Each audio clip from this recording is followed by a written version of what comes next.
everyone, it's Monica Michelle from Owl and Twine. I thought I'd try something really different. I usually try to do everything symmetrical so that I don't have to ruin my little Eller stainless wrist by doing both sides of an illustration. Lazy, I know, but all the disabled people out there will totally understand what I'm talking about. I thought I'd try something really different today and really just freehand something. I'm bored out of my mind. I've been in and out of bed all day, thanks to some dislocations, and not so happy husband with his own health stuff. So, anyway, boring. But I was doing this all on Procreate while I was watching a really cool video on Skillshare on color theory, and I thought I'd put some of that into practice. I had been watching YouTube videos all morning on shading, so I thought I'd give that a try too.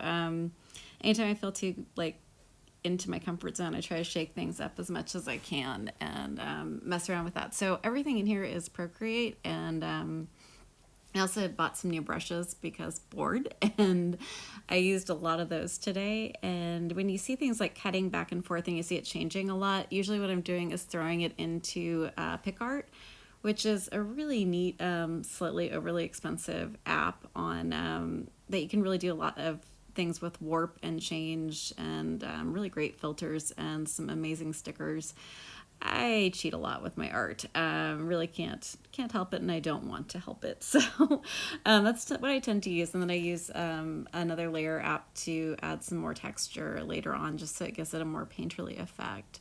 So I don't really know what to talk about at this point. I was having a lot of fun with the hair, and you see I tried to sort of stay within the colors that the original Vogue Italia model had, and I get bored staying with things, so I tend to mess around with stuff. I thought for a minute I'd turn her into an elf, and then I decided to keep a little bit more of the realism.